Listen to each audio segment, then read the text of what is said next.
Have you ever tried to explain Parkinson's fatigue and they look at you like you just said you're tired from, I don't know, a Netflix binge? If only were that simple.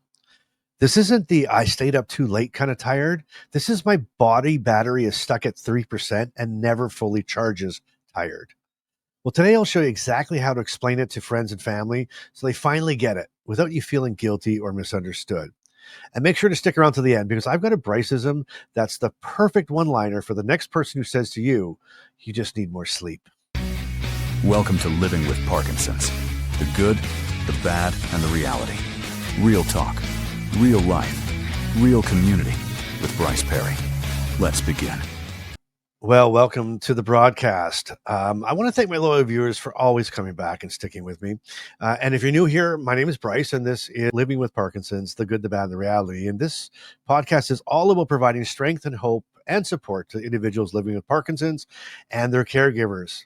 I share motivational stories, tips, and insights to help you navigate life with Parkinson's. And if you're looking for that type of content, make sure to subscribe. Okay, today's program is how to explain Parkinson's fatigue to friends and family and anybody else for that matter. And let's dive in.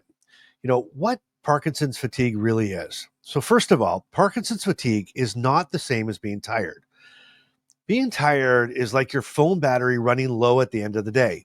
Fatigue is like having a phone that never charges past 30%, no matter how long you have it plugged in. Some days I wake up feeling like I've already done a full day's work before I even had breakfast. And no, a nap doesn't magically fix it. It's not just it's not just physical either, it's mental. That brain fog where even a simple decisions feel like they're solving a complicated puzzle. You know, I'll never forget a friend inviting me to a barbecue and me just saying, I can't, I'm too exhausted. And he said back, well, you can just sit while you're there. You don't have to do anything. I laughed because not because it was funny, but because it showed how little people understand. Sitting down doesn't fix fatigue. It's not about what you're doing. It's about the energy that your body has to begin with. So I went anyways, right? But I spent most of the time leaning against the patio railing, pretending I was just enjoying the fresh air. Inside, I felt like I'd run a marathon in wet jeans. So, how about some practical scripts that you can use when someone is saying this? And here's how I explain it now. And you can steal these one-liners. Here's like a script for you, okay? Phone battery. Imagine your phone battery only charges to 30% no matter what.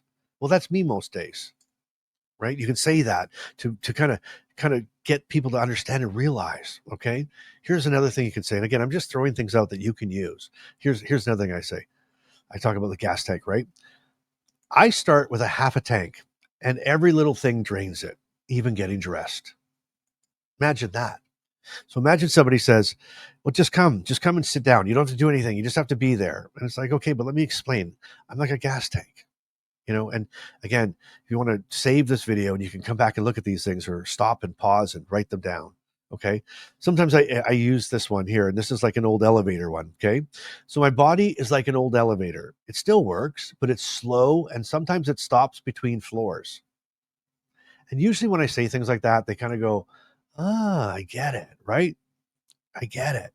How about you? Is that something that you say? Do you have one of these one-liners that you use to try to bridge that gap? And if you do, put them in the comments. Let me know. I'd love to hear what you have to say and start a conversation, right? But here's some things. How about some things not to say? Here's what you don't say. Number one, I'm just tired. You can't just say I'm tired. Don't just say I'm tired because they'll think it's fixable with a nap. Oh, have a nap. Once you lay down for a little bit and then we'll do it, right? Or whatever. Um, it doesn't work. They don't it's not you're not explaining it, right? You're just kind of saying it. And they don't quite get it. If somebody doesn't walk in the shoes that you walk in, they don't understand it. So you have to have that patience to explain it to them. How about this? Another thing, don't just say I didn't sleep well, right?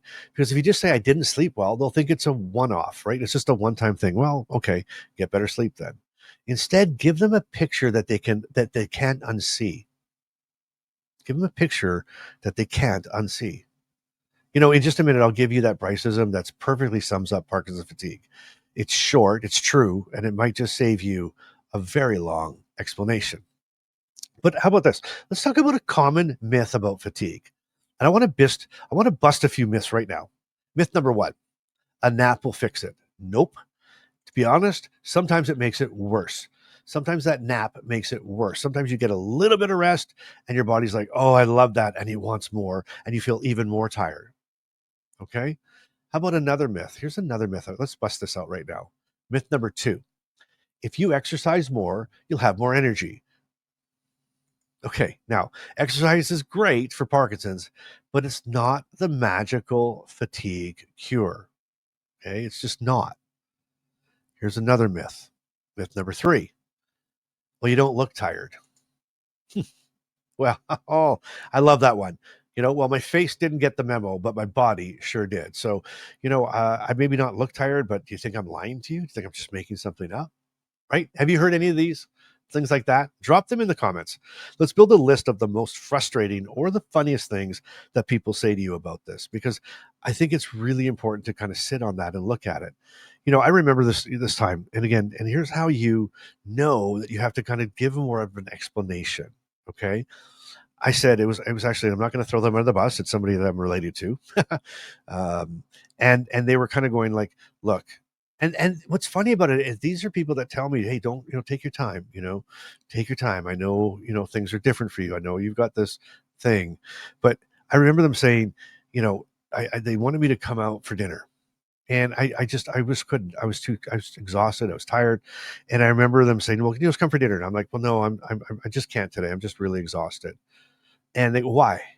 Why are you so tired?" I don't know. I just didn't get a good sleep because you think you just want to give them that quick one answer. I just didn't get a good sleep. Okay, well, well, that's okay. Then you'll come tomorrow, and I'm like, well, we'll see how I feel tomorrow. We'll get a good sleep, and I'm like, I wish I could get a good sleep. Have you ever had those weird, crazy conversations? So instead of going through this entire kind of back and forth, use one of those analogies. So use one of those scripts. I could have had a great sleep last night. It doesn't matter how I slept last night, good or bad. Doesn't matter what I did today. I could have moved one of my kids into a new apartment, or I could have just laid on the couch. But Parkinson's does something to my body that I cannot control. And sometimes I don't even know sometimes I'll be driving and it just hits me. Right. So you just have to explain that and go through it. And again, I know sometimes you think it's just easier to say I'm tired or I didn't sleep well. Don't worry, I just didn't sleep well, or, I'll be different tomorrow. But again, I think sometimes if you really break that down, a lot of times that leads to more discussion. Okay. So the next time that you have to explain Parkinson's fatigue, keep it visual, keep it simple. And remember, it's okay if they don't get it right away. You're teaching them something that they've never had to think about. All right. If you made it this far, you've unlocked the Bryce system for the day. Here it is. You ready? With Parkinson's fatigue, it's not about running out of energy. It's about never getting a full charge to begin with. What's the funniest or the most frustrating thing that someone's ever said to you about fatigue? Drop it in the comments below, and let's build a library of wish they understood moments. And remember, you don't have to do Parkinson's alone. Join the movement and be a part of this community, and it's a community that gets it. And until then, I want you to do life, and I want you to do it today. Parkinson's may be part of your life, but it doesn't get to define it. Thanks for listening to Living with Parkinson's, the good, the bad, and the reality. If this episode moved you, helped you, or reminded you you're not alone, share it with someone who needs to hear it. Want to go deeper? The Inner Circle is waiting. Monthly Zoom calls, 24/7 community, and a direct line to Bryce. You'll find the link in the show notes. Until next time, keep showing up and keep doing life today.